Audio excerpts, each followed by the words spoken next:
Hello, it's me, Brian. Go Ukraine. Alright, here we are today.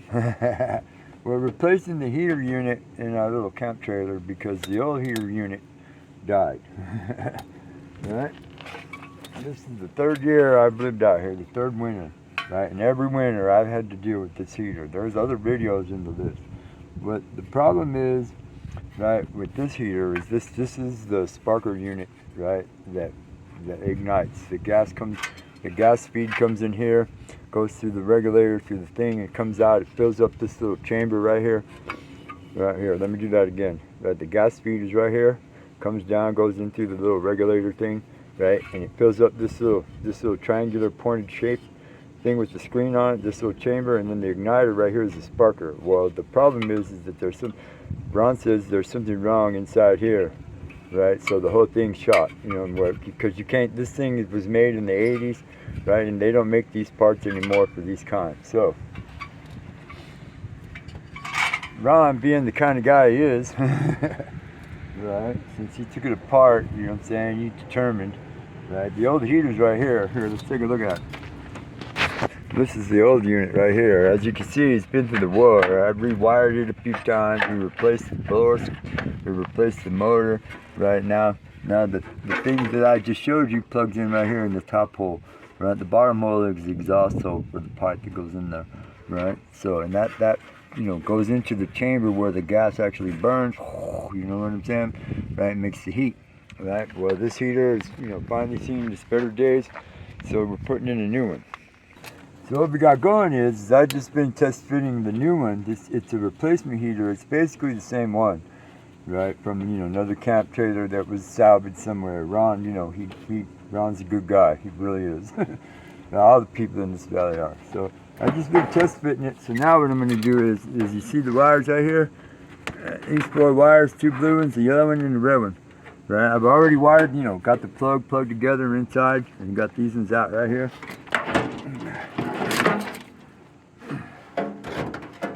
So what we're going to do right now is we're going to wire it to the camp trailer, to the thermostat, right? And then in here I still got to connect the copper tubing for the gas feed to the tank, and then I got to hook the tank up. So we're going to do all of this. So there's 3 steps here. Step 1, connect the wires. Now this should be pretty much self-explanatory to you. There's 2 blue wires and 1 yellow wire and 1 red wire that come out of the heater. Right, there's 1 yellow wire, 2 blue wires, 1 red wires that go into the trailer. Pretty self-explanatory. Right? Yeah, you can watch all them fancy professional guys, you know what I'm saying? But this, heaters are pretty simple. And I got 3 years experience working on this one, so it's really simple. Now, you got a couple of choices here. You could just wire them together, you know what I'm saying? Put tape on them, the hillbilly way. Right, or you can go over to the shop and you can dig you out some connectors. And now I got two kinds here. I got the little red barrel connector, right, and I got the spade and the spoon type connector. But these ones require insulation, so I don't want to find the tape, so I think I'm going to use the little barrel connectors if they'll fit in the wire. All right.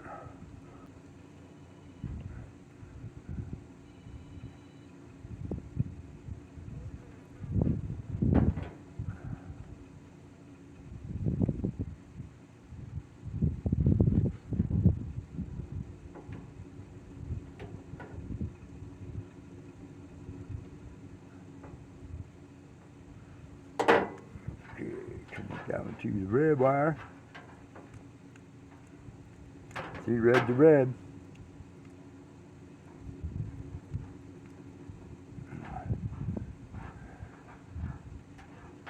All right.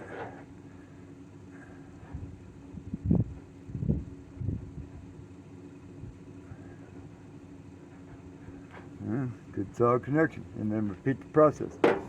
Now there is one technical point you need to pay attention to when you're, connecting the wires back, right? These 2 blue wires that come out of the trailer. One of them's got marked on it, thermostat positive. It's upside down, but that's what it says, thermostat positive. The other one just says thermostat, so that tells you that it's the neutral, right? Okay, now, before these wires become blue, right, they were the red and the white little wire from the thermostat that's in the trailer. right now. Since this is the DC connection for the heater, because this is a DC setup, at this point it really doesn't matter which one is the positive or which one is the negative on the blue wires that go to the heater, right? Just as long as they're in a secure connection, right? The little DC motor in there will know what it's supposed to be doing, right? So just remember, blue goes to blue. It doesn't matter which one, right? Even no matter what it says on the wires. Okay, now at this point, we got it all connected, right? So I'm going to go inside, and I'm going to turn on the heater switch, and I'm going to set the thermostat. We're going to see if this motor will start, just for a test drive to make sure that the whole unit works. Put it in, and then we're going to move over to the tank, and we're going to do the setup on the tank.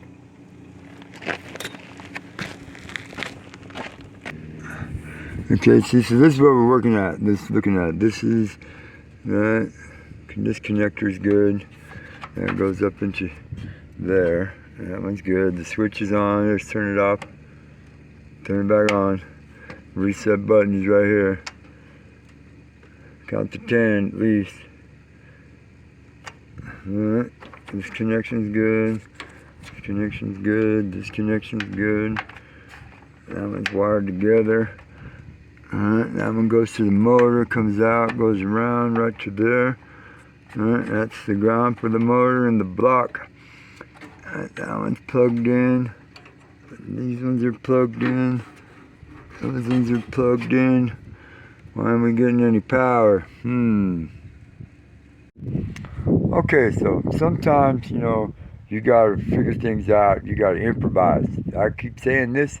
This is like one of the most important things ever in life to learn how to do, is to improvise. Now, I need a 15 amp blade type fuse for the heater back there in the camp trailer, right? Because the other one blew out, and then the only one I could find in the interim was a 10 amp, and it blew out too, right? I mean, it worked for a little while, you know what I'm saying, but it couldn't hold the current. So we need to find the blue 15 amp blade type fuse, right? So, I mean, we need this heater. Right, so what are you talking about, Brian? I said, well, there's a lot of different places where you can find a fuse, right? Sometimes, something like that ain't gonna have any fuses, right? But something like this is going to have some fuses, especially the type you're looking for, because this is a 96. So anything made like after 94, 80s, something like that, they switched to the blade type fuse, and they switched away from the bus fuse, the little round glass one with the two metal ends. Right, okay, so, this little car really doesn't run very good anymore, and I rarely drive it. I mean, like, it was almost 2 weeks ago that I parked it back here, so that the propane guy could come get. But look, as you can see, there's 1, 2, 3, 4 blue 15 fuses in this box, right? Now, we're going to take this one up here at the top first.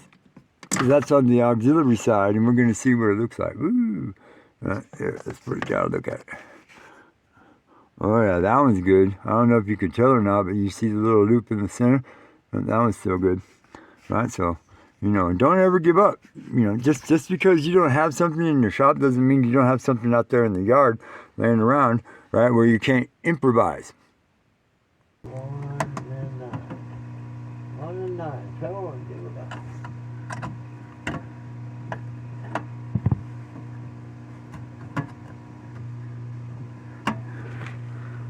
Two more.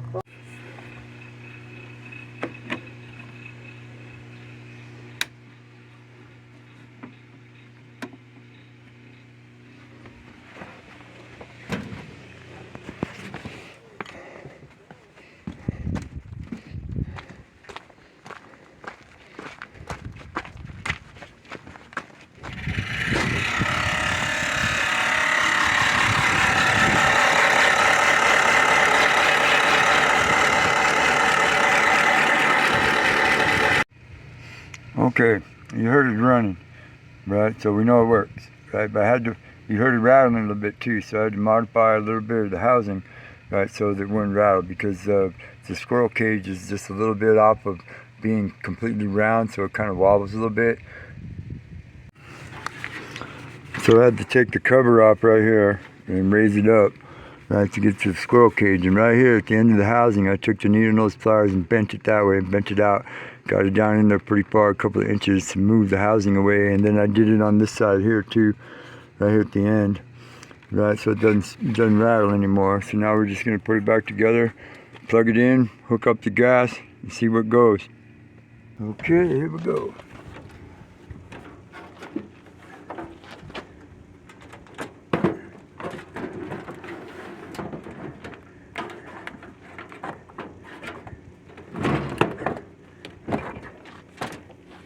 You want to get it in so far because you got to feed in the gas pipe here. Alright. Alright. So, we're going to try and do that. Okay.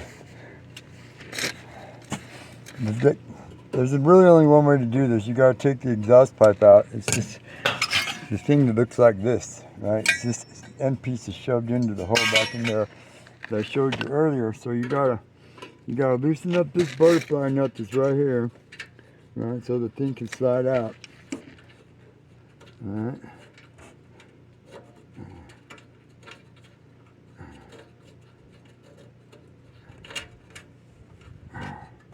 And don't lose the butterfly nut or the washer. I put them both right there. Now you gotta pop it off of the stud. There you go. So you can slide out this way now. Oops.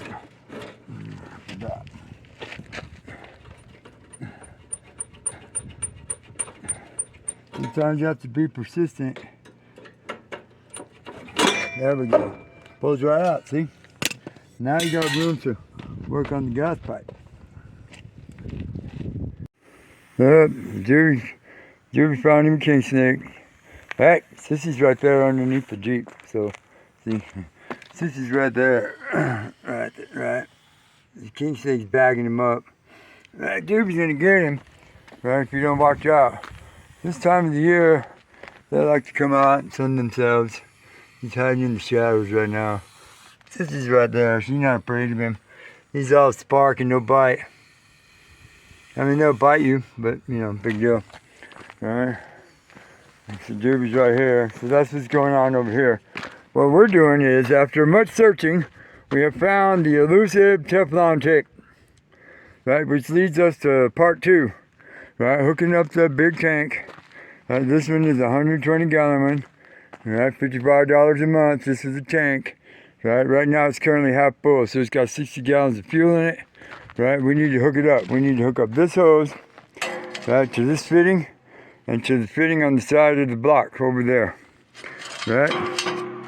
You gotta have some of this stuff. That's why we spent the last hour and a half searching for it. We found it. So first off, we gotta, unhook this hose for the old propane tank. Right? So that's what we're gonna set up, and that's what we're gonna do.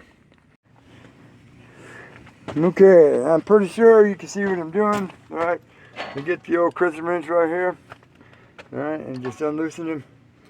All right, and screw it out. Make sure that the other side, right, the other tank is turned off. All right, as you can see, you know what I'm saying, the whole thing spins around when you're taking it off. All right, so.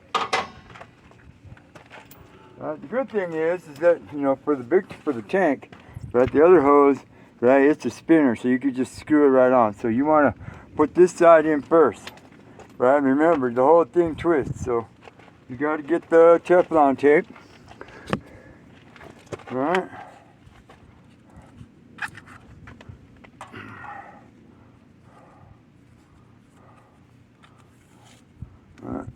Peel some off, this bad part. Alright. Right, and then just wrap me a little bit around the fitting. Maybe once or twice. Looks good. Just like that. See it? And then screw it back in. Don't tell me it's not going to fit. Nope, it's not going to fit. We got the wrong fitting, dear. Well, that puts the kibosh on that. Now we gotta call up Valley Propane and have them bring us another hose. Because this is the wrong size fitting for right here. End of part 1. Next, let's see. Okay, where were we? Oh yeah, that's right. We waited 4 days, so the propane dude finally showed up. Right, when I wasn't here. Right, but what he did was he reconnected the hose into the block right here. This is the regulator. See the regulator block. He left the extra set of regulators, right? You know what I'm saying? But you know these ones right here work. I've already, it's connected there. I connected it over there, and I already turned it on and bled it through, right? And made sure that the gas is getting all the way to the coupler, right on the heater, right? Which is right there. Okay. I already, made sure that the gas is coming through, went and shut it off, and then reconnected it right there. Put the little plastic thing back in, for the shield, right? And then I reinstalled all the screws around the heater, except for, these ones here and that one there, because for some unknown reason, I don't seem to have enough screws, right? Everything's in there, it's all good, it's all connected, right? We already tested it, remember, it already works. So we got the switch on, right? So we're gonna close the flap right here. And what we're gonna do is, we're gonna go inside and we're gonna turn it on and see what happens. But first I gotta turn on the gas. Sorry about the wind noise. Alright.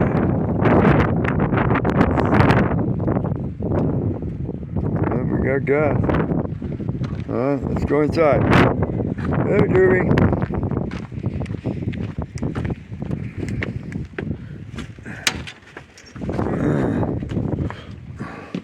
I haven't, finished screwing it down right there yet, but we'll see what happens. Alright, just in case. Now, the wires are connected right. Yep. Okay, so we need the cover. The cover was right here.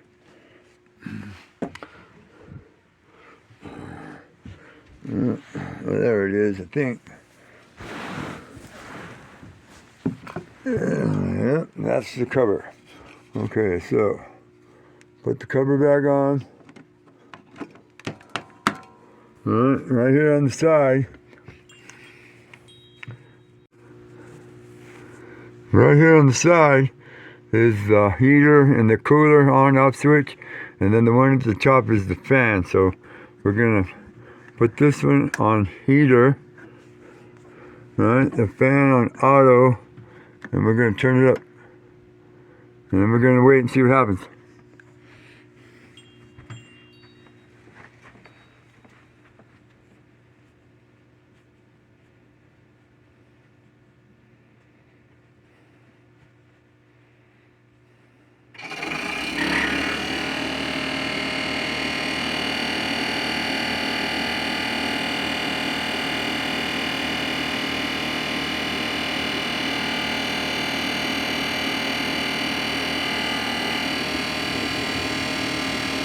Sounded like the heater lit.